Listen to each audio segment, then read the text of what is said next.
Bismillahirrahmanirrahim, en el nombre de Alá el compasivo y misericordioso. Esta es la historia de Bilal, que Alá esté complacido con él, un íntimo compañero del santo profeta del Islam, una persona designada como muezín por el profeta y muy conocido como tal en el mundo del Islam. Era un esclavo. Aceptó el Islam y fue perseguido cruelmente por esa razón. Soportó todas las persecuciones y atrocidades con paciencia. Abu Bakr, radiallahu anhu, que Alá esté complacido con él, íntimo amigo del santo profeta, pagó por la liberación de Bilal y le hizo libre. Bilal aprendió a leer y a escribir y pronto se elevó a una sublime posición espiritual. Sirvió al Islam como un verdadero servidor de Dios y fue tenido en gran estima por todos los musulmanes. Incluso Omar, radiallahu anhu, que Alá esté complacido con él, el segundo jalifa de los musulmanes, solía dirigirse a él como Sayyidna, que significa nuestro jefe. Bilal era uno de aquellos a los que el santo profeta Muhammad sallallahu alayhi wasallam, que la paz y bendiciones de Alá sean con él, había concedido la buena nueva de que estaría en el paraíso con el santo profeta. Nace un esclavo. Hace muchos años vivía en la Meca, Arabia, una pareja de esclavos. Sus nombres eran Rabah y Hamama. Procedían de Abisinia, conocida actualmente como Etiopía. Antes de su captura ambos eran libres. Cuando tuvieron un hijo le llamaron Bilal. Estaban encantados de tener un niño, pero en sus corazones estaban tristes porque Bilal nació esclavo. Según las crueles prácticas de aquellos días, los niños nacidos de esclavos eran considerados como esclavos de los dueños de sus padres. Rabah y Hamama querían que su hijo fuese libre como ellos lo fueron en el pasado. La vida de un esclavo era muy dura. Tenía que obedecer a su dueño y trabajar para él a lo largo de toda su existencia. Si un esclavo era desobediente o actuaba de algún modo contra los deseos de su dueño, era castigado severamente. Bilal se convirtió en un hombre esbelto, fuerte y alto. Su piel era de color marrón oscura. Era muy conocido por su potente y resonante voz. Cuando fue demasiado viejo para trabajar, Bilal fue vendido en un mercado. Fue vendido muchas veces hasta que fue comprado por un jefe mequí llamado Umayya bin Half. Su nuevo dueño era muy cruel.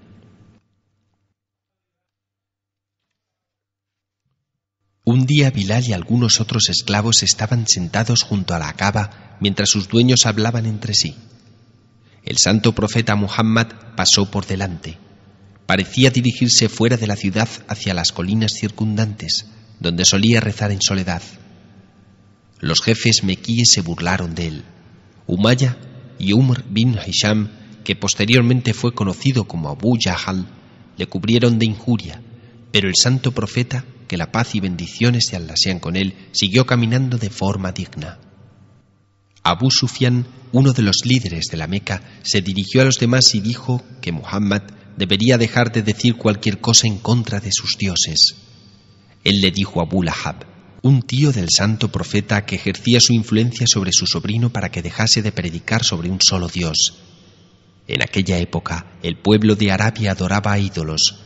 Se dice que había 360 ídolos en la Kaaba. Los mequíes creían que sus dioses se enojarían y no les ayudarían si se decían cosas contra ellos. Bilal se hizo musulmán.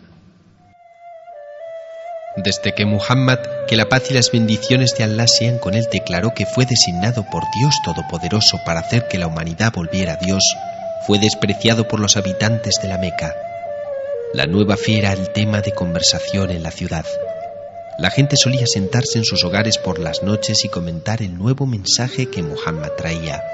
Le ridiculizaban y condenaban por hablar en contra de sus ídolos. Algunos le llamaban mago, persona perturbada y mentiroso. Los jefes de la Meca hacían frecuentemente declaraciones de que borrarían el Islam de la faz de la tierra utilizando la fuerza contra el profeta y sus seguidores. Sin embargo, a menudo, después de destilar veneno y odio contra el santo profeta, sallallahu alayhi wasallam, solían admitir en privado que Muhammad era una persona benévola, afectuoso con los pobres, siempre veraz en su palabra, honrado en sus tratos y digno de confianza, y solían alabarle por su honestidad y veracidad. Bilal había oído a menudo dichos comentarios en la casa de Umayya. Había visto pasear al santo profeta por las calles de la Meca y sabía que era una persona noble, amable y amistosa con todo el mundo, incluidos los esclavos. Había oído decir a la gente que Muhammad sallallahu alayhi wasallam creía en un solo Dios y que todos los hombres eran iguales a los ojos del Creador. Las enseñanzas del Islam le atrajeron. Llegó un momento en que decidió adherirse al Islam. Fue al santo profeta y declaró su fe.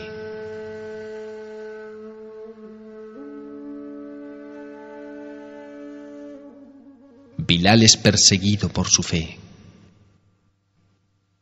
La noticia de su aceptación del Islam se esparció rápidamente por la ciudad. La gente de Yamma, la tribu a la que pertenecía Umayya, lo tomó como un insulto a su orgullo feudal. Umayya estaba furioso. ¿Cómo podía un esclavo de mi hogar aceptar el Islam?, se decía a sí mismo. Umayya declaró que llevaría este tema muy severamente y los habitantes de la Meca verían que la fe de Bilal por el Islam se desintegraría antes de la caída de la noche. Como algunos fanáticos religiosos de hoy, Umayya creía en la aplicación de la fuerza bruta en temas de religión. Agarró a Bilal y le sometió al castigo más cruel, pero Bilal permaneció firme. Umayya solía exponerlo al tórrido calor del sol, tumbarlo sobre la ardiente arena, poner piedras pesadas sobre su pecho e instarle a negar la unidad de Dios. En algunas ocasiones Umayya le azotaba sin misericordia y no se detenía hasta que se cansaba tanto que no podía seguir golpeándolo. Durante esta tortura prolongada e inexorable, Bilal llegaba muchas veces a perder el conocimiento. Cuando recobraba la conciencia le preguntaban burlonamente si había tenido suficiente y estaba dispuesto a renunciar a su fe para librarse de la prolongación de la tortura. La única respuesta de Bilal era pronunciar Ahad, Ahad, uno, uno, manifestando que Dios es uno. Algunas veces era arrojado a las calles de la Meca y entregado a las pandillas callejeras para que practicaran su cruel deporte. Solían anudar una cuerda alrededor de su cuello y arrastrarlo por las pedregosas calles de la Meca. Las piedras afiladas atravesaban su piel y le hacían sangrar, pero no pedía misericordia. El único sonido que salía de los labios de Bilal era el mismo Ahad, Ahad. De vez en cuando continuaban torturándolo y probando su fe, pero fracasaban rotundamente en romper la voluntad y espíritu de Bilal. A menudo cambiaban su táctica e intentaban conquistar su corazón con palabras suaves y tiernas y con un trato amable. Por la noche le rodeaban y decían: Bilal es uno de nosotros, su madre trabaja para nosotros, ¿cómo puede oponerse a nosotros? ¿Cómo puede insultar a nuestros dioses? Estamos seguros de que no le gustaría que la gente ridiculizase a nuestra tribu por su conducta. Y después miraban a Bilal con ojos suplicantes esperando que asintiera. Bilal alzaba sus brillantes ojos y decía tranquilamente: Ahad, Ahad, Dios es uno. Al oír esta respuesta de Bilal comenzaban a maldecirlo nuevamente. Umayya gritaba: Tú, miserable, esclavo negro, ¿cómo te atreves a tratarnos así? No eres nada. Deja que llegue mañana y te someteré a un castigo jamás presenciado anteriormente por ninguna persona esclava o libre.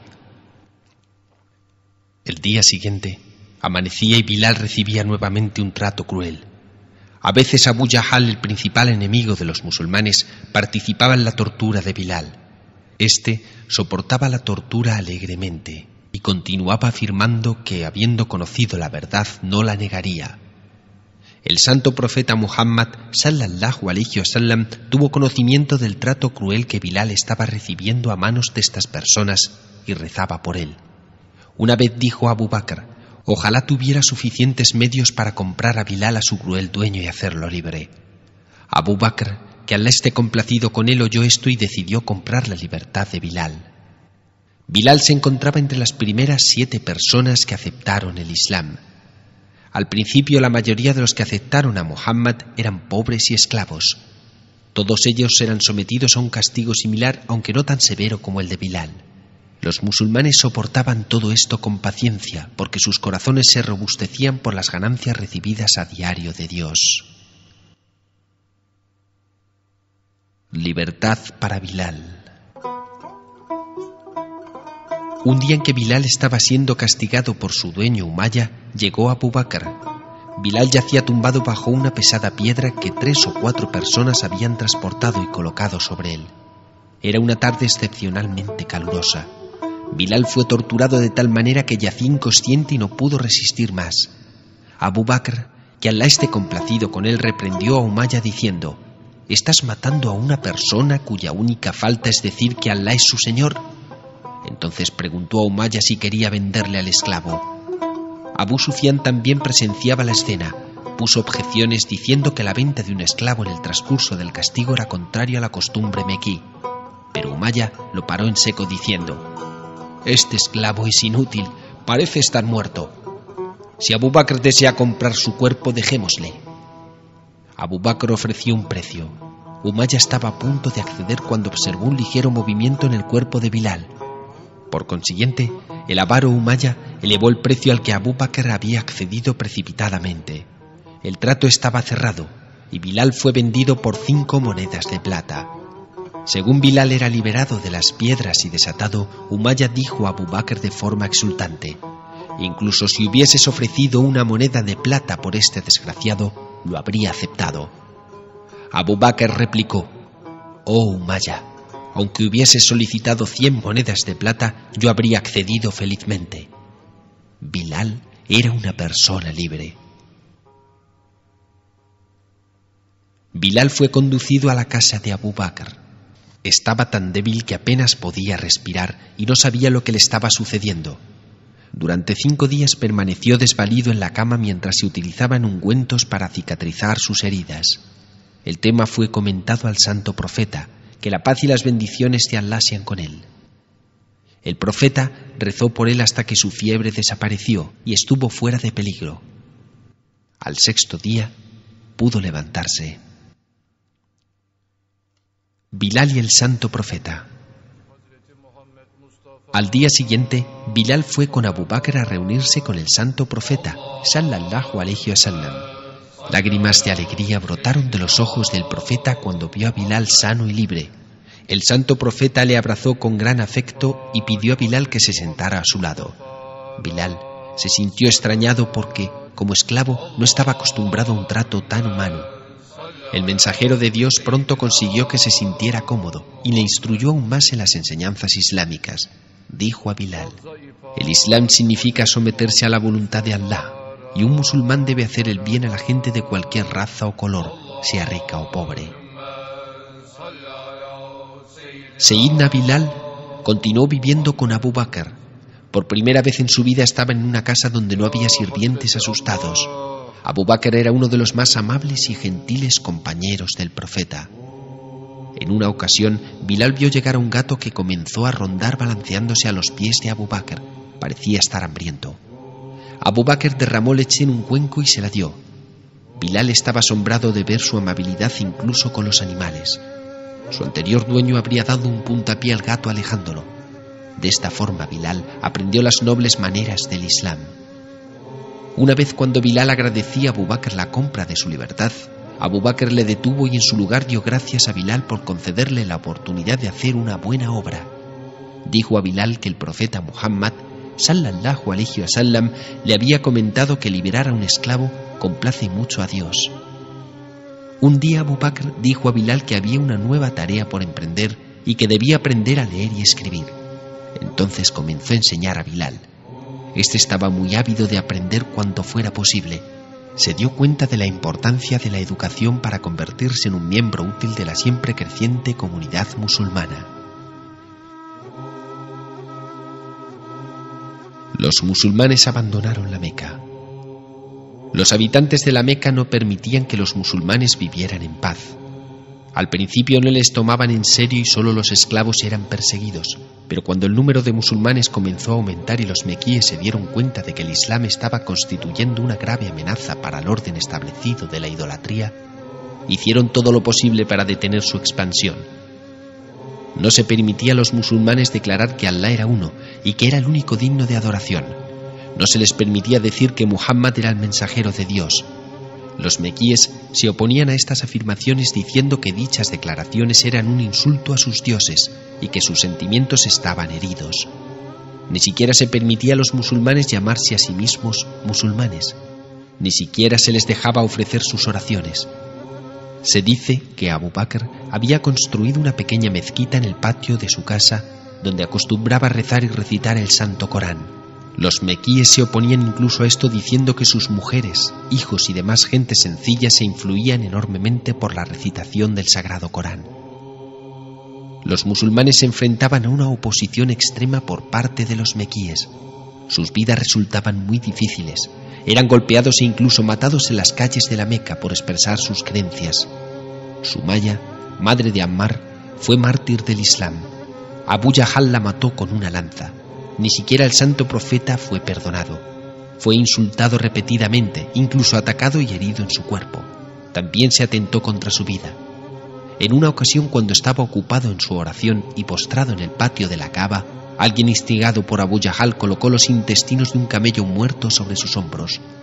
Al oír esto, una de sus hijas fue y los retiró para que pudiera levantarse. En otra ocasión en que también estaba rezando próximo a la Kaaba, un opositor cuyo nombre era Utba bin Abi Mu'ayt enrolló un trozo de tela en el cuello del profeta y apretó tanto que le resultaba difícil respirar. Abu Bakr llegó corriendo y le rescató. Debido a la severa persecución, el profeta Muhammad, que la paz y las bendiciones de Allah sean con él, aconsejó a los musulmanes que abandonaran el país.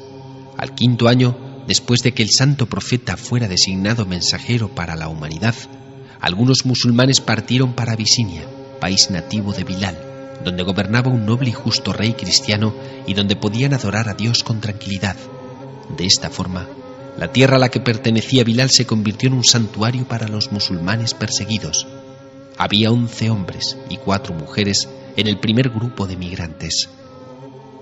Cuando los mequíes se enteraron, enviaron un grupo para perseguirlos y hacerlos volver. Este grupo llegó al Mar Rojo, pero los musulmanes habían sido introducidos en un barco y este había zarpado. Por consiguiente, los mequíes regresaron frustrados a la Meca. Entonces, los mequíes enviaron una delegación a Abisinia para convencer al rey de que les entregara a los fugitivos, pero el rey permaneció firme y a pesar de la presión de los mequíes se negó a entregarlos. Antes bien, permitió a los musulmanes vivir en su reino sin temor a ser perseguidos.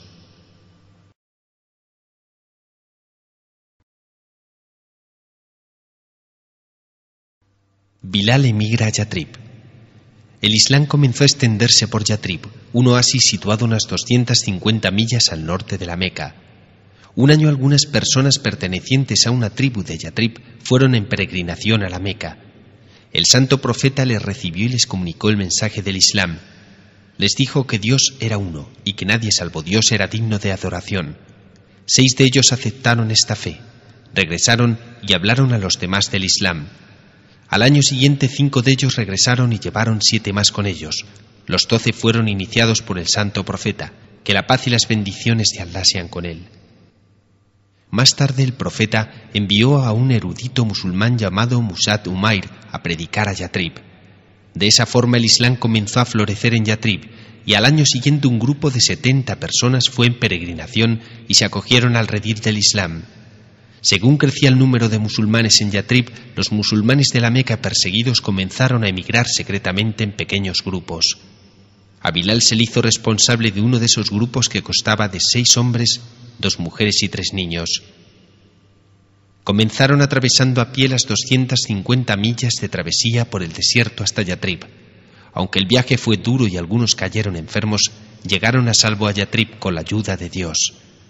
Bilal permaneció en la casa de Sa'ad bin Haisma. Gradualmente, la mayor parte de los musulmanes abandonaron la Meca para ir a Yatrib. El santo profeta, sallallahu alayhi wasallam, todavía estaba en la Meca. Finalmente, Dios ordenó que también partiera. El profeta y Abu Bakr abandonaron la ciudad en secreto y partieron hacia Yatrib.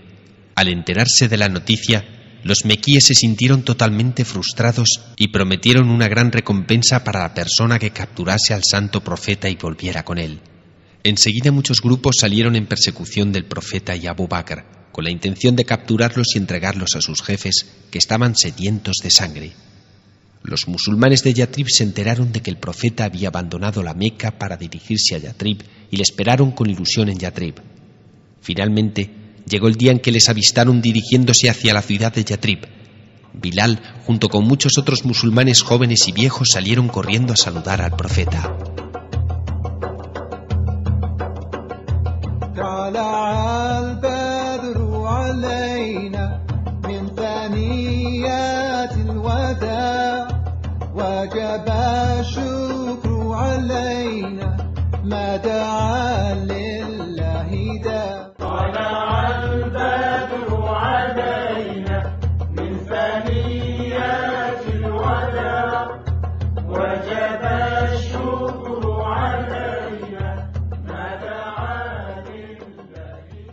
Tras la llegada del profeta, Yatrib fue conocida como Medinatun Nabi, que significa la ciudad del profeta o Medina en forma abreviada.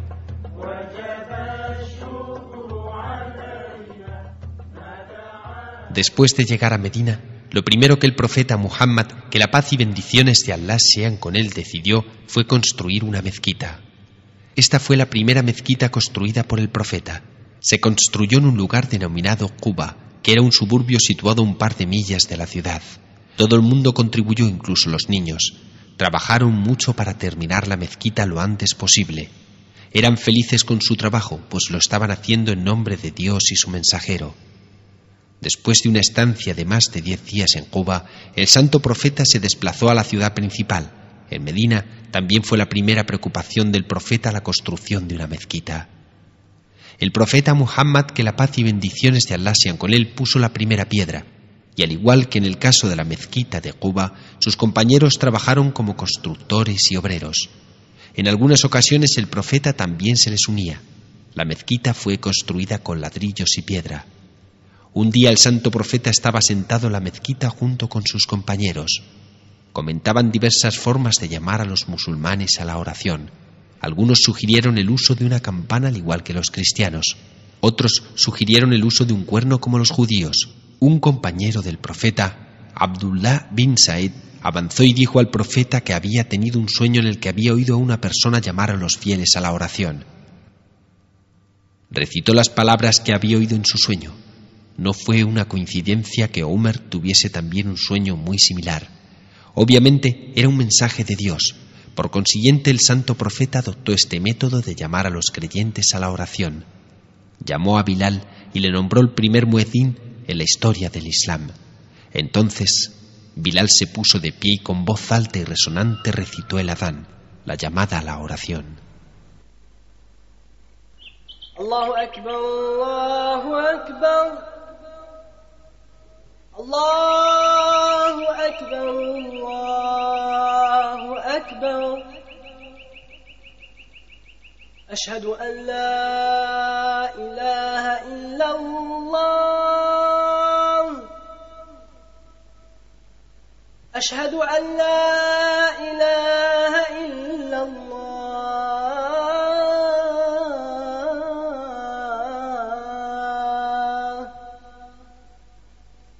أشهد أن محمدا رسول الله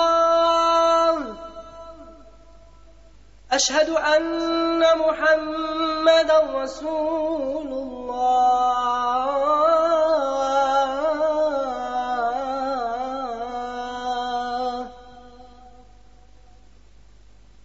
حي على الصلاة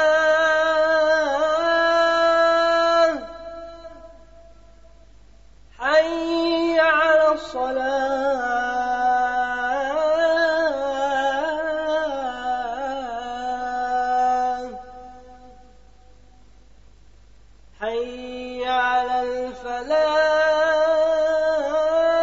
الفلاح حي على الفلاح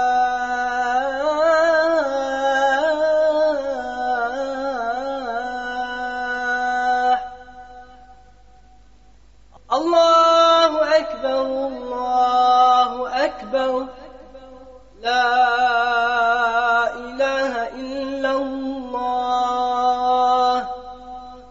Sayyidna Bilal, que Allah esté complacido con él, era el más feliz de los mortales cuando vio a la gente acudir a la mezquita en respuesta a la llamada, y supo que siempre recordaría este momento como uno de los más dichosos de su vida.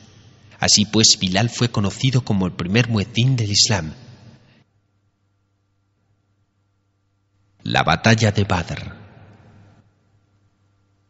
Cuando los mequíes supieron que el profeta había sido recibido fervorosamente por el pueblo de Medina y que el Islam estaba progresando entre las tribus que vivían en Medina, decidieron atacarla. Erigieron un ejército de 1000 soldados armados, la mayoría de ellos muy experimentados en el arte de la guerra, y comenzaron su marcha hacia Medina, un año después de la llegada del santo profeta. Cuando la noticia llegó a oídos del profeta, pidió consejo a su gente y solo pudo reunir 313 hombres para combatir al enemigo. Bilal era uno de ellos. La mayoría no eran diestros en el arte de la guerra. Algunos de ellos eran simples muchachos en su adolescencia. Estaban mal equipados. Solo había 2 caballos y unos cuantos camellos entre todo el grupo. Como se trataba de la primera guerra entre musulmanes y no creyentes, todos los musulmanes jóvenes y ancianos estaban deseosos de entregar su vida en nombre de su fe. Todos ellos estaban decididos a morir en defensa del Islam. La fuerza musulmana dirigida por el profeta salió de la ciudad al encuentro del enemigo. Las fuerzas se avistaron en un lugar denominado Badr.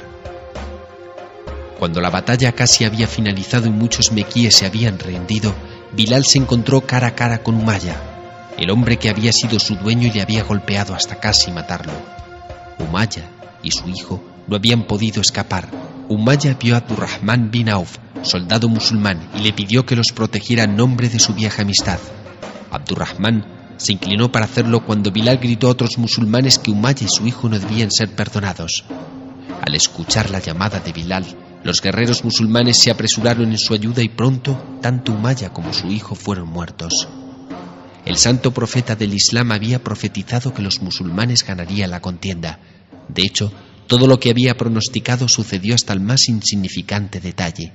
Había nombrado a algunos enemigos acérrimos del Islam y dijo a los musulmanes que debían cumplir su destino si llegaban a atacar a los musulmanes.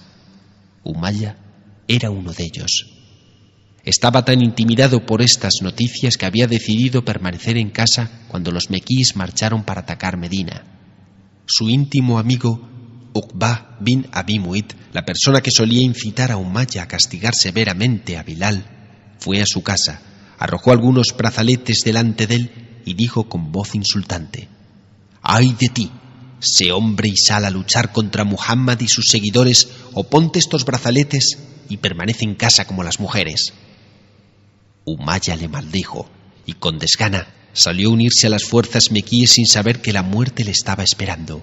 Uqba bin Abi Mu'ayt también perdió la vida en la batalla. Los musulmanes entraron victoriosos en la Meca. Durante unos cuantos años más, los mequíes y los musulmanes de Medina estuvieron enzarzados en guerras. Bilal participó en todas ellas. Finalmente se acordó una tregua que se conoce como la tregua de Hudaybiyah. Ambos contendientes acordaron abandonar la lucha durante 10 años, pero tan solo 2 años después esa tregua fue violada por los mequíes y por consiguiente el santo profeta, que la paz y bendiciones de Allah sean con él, condujo a sus hombres para marchar sobre la Meca. Cuando partieron de Medina, algunas otras tribus musulmanas se unieron. Después de unos cuantos días de viaje entraron en un valle y acamparon a las afueras de la Meca. El número de musulmanes al mando del profeta ascendía a 10.000. Cuando las noticias sobre las fuerzas musulmanas llegaron a la Meca, Abu Sufyan, líder de los mequíes, salió de la ciudad para cerciorarse de la naturaleza y fortaleza de la fuerza musulmana, quedándose impresionado por lo que vio. Por consiguiente decidió reunirse con el profeta. Acompañado por Abbas, tío del profeta, se encontró con Muhammad sallallahu alaihi wasallam y le inquirió si los mequíes obtendrían la amnistía si no alzaban sus espadas contra los musulmanes. El santo profeta del Islam dijo: sí, todos los que permanezcan en sus casas tendrán amnistía. Cualquiera que se resguarde en la casa de Abu Sufyan tendrá amnistía. Los que depongan sus armas también. Dijo a Bilal que marchara al frente de su bandera e hiciera una llamada a tal efecto. Bilal, que Allah esté complacido con él, que había sido esclavo y perseguido, humillado por los mequíes por su creencia en el Islam, se sintió el hombre más feliz. Así pues, los musulmanes entraron victoriosos en la ciudad de Meca, pero sin luchar ni derramamiento de sangre. Ese día muchos de los perseguidores se refugiaron bajo la bandera de Bilal. Cuando entró en la Meca, el santo profeta del Islam fue directamente a la Kaaba, la casa de Dios, y circuló alrededor de ella. Dio órdenes de que los ídolos instalados dentro de la Kaaba fueran destruidos. Según caía un ídolo recitaba el versículo: ha llegado la verdad y se ha desvanecido la falsedad. En verdad la falsedad se desvanece rápidamente, como dice el Corán.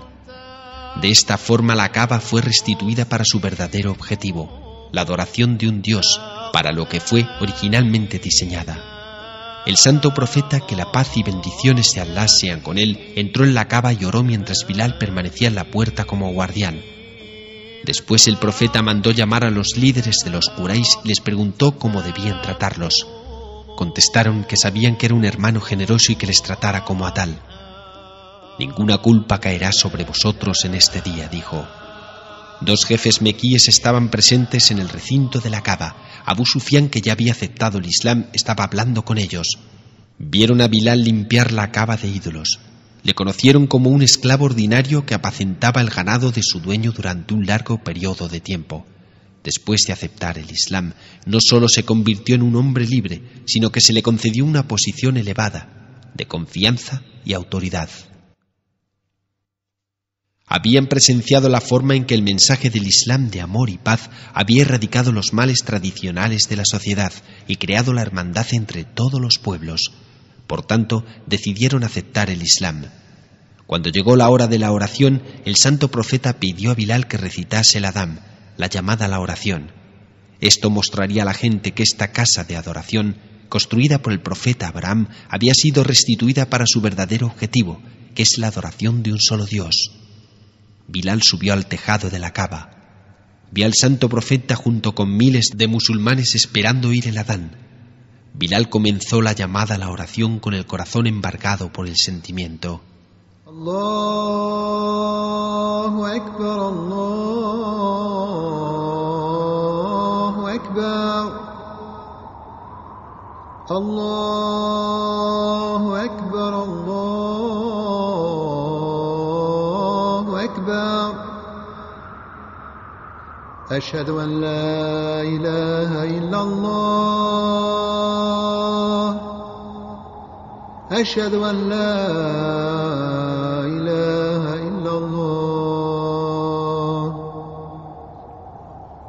أشهد أن محمدا رسول الله أشهد أن محمدا رسول الله. Los deberes de Bilal. A Bilal radiallahu anhu, que Allah esté complacido con él, se le conoció con más de un sobrenombre. Los más conocidos fueron Abu Abdullah, Abu Abdul Karim, Abu Abdurrahman y Abu Amr. Tuvo un hermano llamado Khalid y una hermana llamada Gafara. Esta trabajaba como esclava en la casa de Umar bin Abdullah. Bilal fue una de las personas afortunadas a quien el santo profeta comunicó la buena nueva de que iría al paraíso. Además de recitar el Adán en cada momento de la oración, Bilal cuidaba los asuntos económicos del profeta. Además atendía a los invitados del profeta y le compraba provisiones en el mercado. Después de cada llamada a la oración, Bilal se dirigía a la casa del santo profeta, llamaba a su puerta y anunciaba que se aproximaba el momento de la oración, y cuando el profeta salía de su casa le acompañaba a la mezquita. Cuando la oración estaba preparada, Bilal recitaba el Iqamá, versión abreviada del Adán, para significar el comienzo de la oración y ofrecer después su oración en comunidad. En una ocasión, el rey de Abisinia envió 3 preciosas lanzas como regalo al santo profeta. El profeta Muhammad sallallahu alayhi wa sallam dio una a Umar, otra a Ali y guardó una para sí. Solía entregar esta a Bilal cuando salía a dirigirse a las oraciones del Eid, que siempre se realizaban al aire libre. Bilal la mantenía en sus manos y marchaba delante del profeta al lugar donde se celebraba el Eid. El profeta exhaló su último suspiro. Una mañana Sayyidina Bilal fue a la casa del santo profeta como de costumbre antes de la oración del Fajr para despertarlo. El profeta salió de su casa pero no se sentía bien y caminó lentamente hacia la mezquita. Se apoyaba en Bilal para sujetarse. Los 2 días siguientes comenzó a tener fiebre. Todavía iba a la mezquita a dirigir las oraciones, pero estaba débil y su voz era casi imperceptible. Al quinto día, cuando Bilal fue a llamarlo, Aisha le pidió que fuera a buscar agua fría para dársela de beber al profeta. Bilal corrió al pozo más profundo y más frío para buscar agua y se la llevó. Después estuvo muy enfermo, permaneciendo inconsciente en algunos momentos. Bilal permaneció junto a su puerta dispuesto a prestar cualquier servicio que se requiriese. El 26 de mayo del 632 después de Cristo, 10 años después de la Hégira, el santo profeta Muhammad, sallallahu alayhi wasallam, que la paz y bendiciones de Allah sean con él, exhaló su último suspiro y fue enterrado en Medina. Bilal, al igual que todos los demás musulmanes, estaba muy afligido. Es imposible describir con palabras el sentimiento de profunda pérdida y aflicción experimentado por Bilal y los demás por su amado santo profeta. Después de la muerte del profeta, Bilal no tenía suficientemente ánimo para recitar el Adán. Lo intentaba, pero cuando estaba a punto de pronunciar el nombre de Muhammad, estallaba en lágrimas y no podía continuar. Posteriormente, Bilal solicitó permiso del califa Umar para dirigirse a Siria. Pasó el resto de su vida en Siria predicando el Islam a las gentes. Ocasionalmente visitó Medina. Cada vez que regresaba a Medina era recibido calurosamente. Se dice que tanto Abu Bakr como Umar se dirigían a él como Seyyidna, nuestro Señor. Solo en 2 ocasiones a lo largo de su vida recitó Bilal el Adán en público. En una ocasión después de la caída de Damasco por los musulmanes, Umar, que había realizado una visita especial a Siria, hizo un especial requerimiento a Bilal. Este accedió y recitó la llamada. En otra ocasión, cuando visitó la tumba del profeta Muhammad sallallahu alayhi wasallam en Medina, Hassan y Hussein, nietos del profeta, le pidieron que hiciera otra llamada. Bilal no pudo negarse a ello. Hizo la llamada para la oración de la mañana y pronto las calles se llenaron de gente que sollozaba de emoción al oír la voz de Bilal convocándolos a la oración. Seyyidna Bilal, radiallahu anhu, que Allah esté complacido con él, murió en Siria el año 644 después de Cristo, 12 años después de la muerte del profeta. Según algunos historiadores, tenía aproximadamente 70 años de edad cuando falleció. Omar, el segundo califa, le tenían tan alta estima que cuando Bilal murió comentó: hoy los musulmanes han sido privados de su jefe.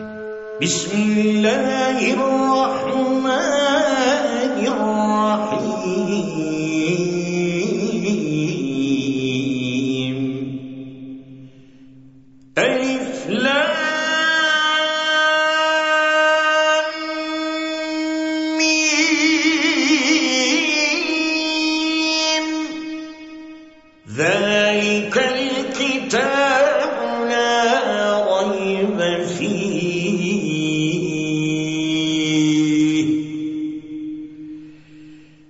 هدى للمتقين الذين يؤمنون بالغيب ويقيمون الصلاة ومما رزقناهم ينفقون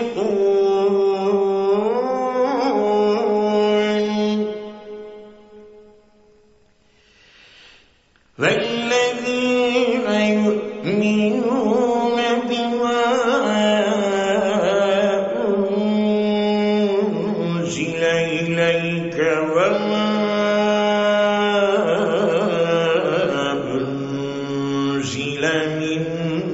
قبلك وبالآخرة هم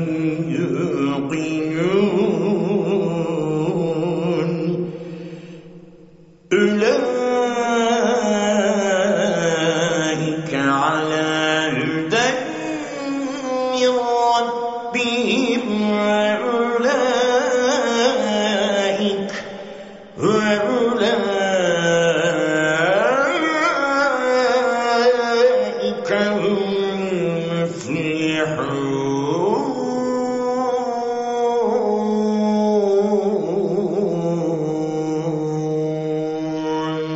صدق الله العظيم سبحان ربك رب العزة عما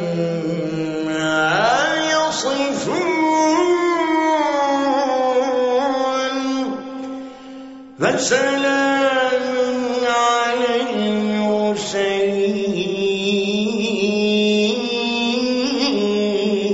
المرسلين والحمد لله رب العالمين.